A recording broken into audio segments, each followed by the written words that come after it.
जब सीता जी का पता लगाने हनुमान जी गए और पूरा लंका नगरी जला के राख कर दी, तो मंदोदरी जी कहती हैं कि स्वामी सीता जी को वापस कर दो। तो रावण वहां पे कहता है, देखिए शब्द एक है, अनेक अर्थ है इसके, लेकिन रावण क्या कहता है, जानकी जानकी जानकी जानकी मैं न दूं जानकी, क्योंकि मैंने बाजी लगाई है जानकी। रावण कहता है वो जानकी अर्थात मैं उसे अपने लिए लाया हूँ।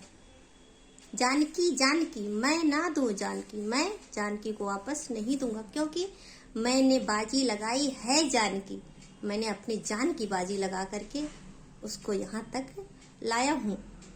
अगर राम आ जाते या लक्ष्मण आ जाते तो शायद मैं लंका वापस नहीं आ पाता, इसलिए मैं अपनी जान की बाजी लगा के आया हूँ। एक शब्द अर्थ कितने हैं, अनेक। और भजन और बता देती हूँ, एग्जाम्पल उदाहरण दे देती हूँ एक दो और। जैसे कि सावित्री के पति का प्राण लेकर यमराज जाने लगे और बहुत सारा वरदान मांगने पे उन्होंने दिया भी, तब भी सती सावित्री कहती हैं कि सजना भी गया सजना भी गया, सजना कैसे कर पाऊंगी, मैं घर जाऊं ए महाराज लेकिन सजना कहाँ घर पाऊंगी। शब्द एक है, अनेक अर्थ है इसके।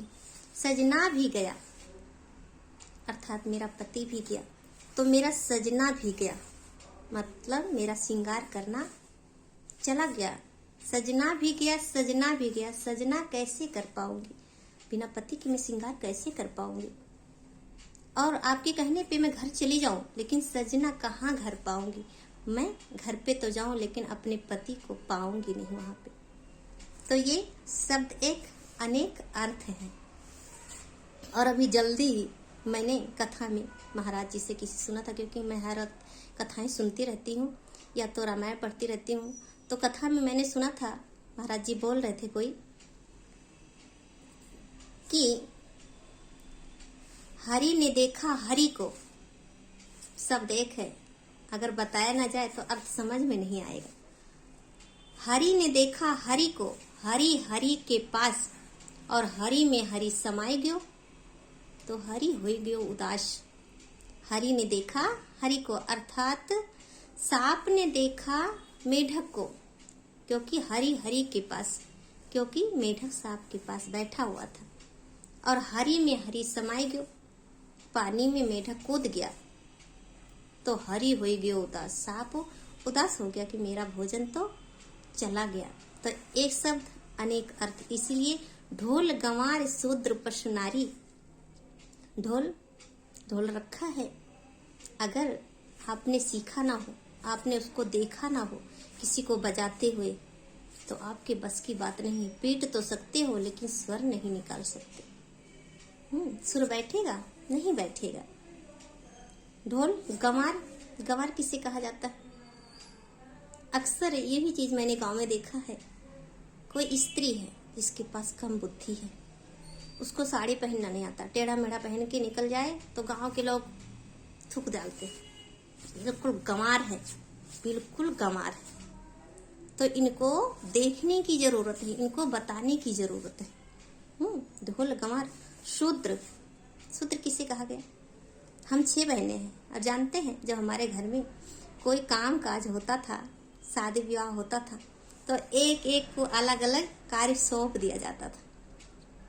हमारी एक दीदी हैं जो कि खाना बहुत अच्छी बनाती है, बस्ती के साइड घर है जिसका, तो उनको हम क्या बनाते थे, बावर्ची। अब तो वैसे बावर्ची रख लिया जाता है, बर्तन धोने वाला रख लिया जाता है, लेकिन पहले ऐसा नहीं होता था। तो उनको हम बावर्ची बनाते थे, कोई बर्तन धोता था। और मैं तो गाना गाती थी, मेरा काम था सबको हंसाना, गाना गाना, ये काम। तो अलग अलग काम सौंप दिया गया, तो उस माहौल में हम खुश होते थे और आपस में एक दूसरे का नाम लेके बुलाते थे। जानते हो कैसे? बावर्ची चिच्ची क्या कर रही हो, कहारिन चिच्ची क्या कर रही हो। और हमें दीदी लोग कहती थी कायका जीजी क्या कर रही हो। तो ये अलग अलग नाम दिया गया था, जिसका जैसा कार्य था उसको ऐसा नाम दे दिया गया था। ढोल गंवार शूद्र पशु,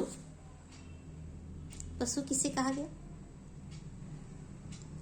जब हमारे घर पे भी भैंस गाय पलती थी और अब भी हैं, तो जब गैया या भैंस भाग जाती थी तो हमारी दादी अम्मा हमारे पापा को बुलाती थी बहुत तेज आवाज में, भैया हो भैंसिया भाग गई, भैया हो गैया भाग गई। ताड़ो तो कि हो के धान गेहूं ना खा जाए, वरना झगड़ा लड़ाई करना पड़ेगा। बताओ, अगर उसको देखोगे नहीं तो क्या होगा? किसी का धान गेहूं खा जाएगी और क्या होगा? फिर वो शिकायत लेके आएंगे, आपसे लड़ाई करेंगे। तो ढोल गंवार शूद्र पशु, नारी अर्थात नारी, नारी को अपने रामायण में साक्षात देखा है कि सीता जी राम जी के न आगे और न लक्ष्मण जी के पीछे, बीच में क्यों है बताइए? राम जी ने उन्हें बीच में क्यों रखा? आगे रहें तो कोई जानवर ना आक्रमण कर दे, पीछे रहें तो पीछे से कोई लेके ना चला जाए, इसीलिए बीच में आगे आगे राम जी चलते हैं, पीछे पीछे लक्ष्मण जी चलते हैं और बीच में माता जानकी है। क्योंकि स्त्री को सोना बताया गया है, हीरा बताया गया है, इनको इनकी देखभाल करने की जरूरत है। क्योंकि इस दुनिया में अनेकों ऐसे लोग हैं और संगत में पड़ के, बुरे की संगत में पड़ के हकीकत में कहीं ना कहीं दिमाग में बुराई घुल जाती है। जैसे अच्छे की संगत में बैठ के हम अच्छी बातें सीखते हैं, वैसे बुरे की संगत में भी बैठ जाए अगर, तो हम बुरी बातें कहीं ना कहीं, कहते हैं ना कोयले की खान में जाओगे तो कहीं ना कहीं कोयला लग ही जाता है। तो ऐसे हमें देखभाल करने की जरूरत है, कहीं बुरे की संगत में ना पड़ जाए।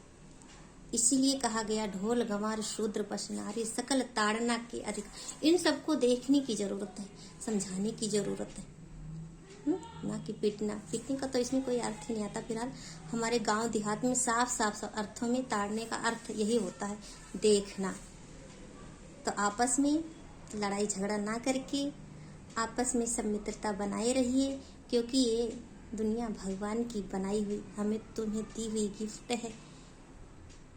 और हम किस लिए आए हैं? मानो शरीर किस लिए मिला है कि जाओ बेटा अपना उद्धार का कुछ मार्ग ढूंढ के, अपने उद्धार का मार्ग ढूंढो। क्योंकि मनुष्य अवनी ही ऐसी है जिसमें हम परमात्मा को याद कर सकते हैं।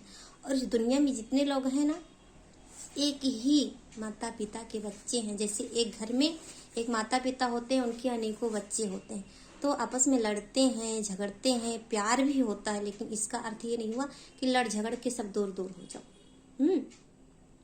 तो ये सृष्टि परमात्मा की बनाई हुई है और इसमें जितने भी प्राणी, जितने भी जीव जंतु, हम ही तुम ही नहीं, जीव जंतु भी जितने भी हैं सब परमात्मा के ही बच्चे हैं।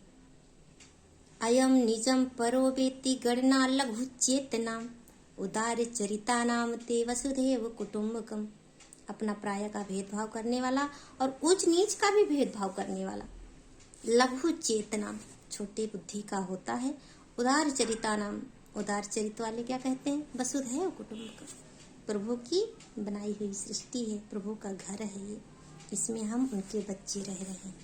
तो सब आपस में मिलजुल के रहिए, एकता में बड़ा बल है और एकता बना के रखिए। जय श्री कृष्णा, जय श्री राधे।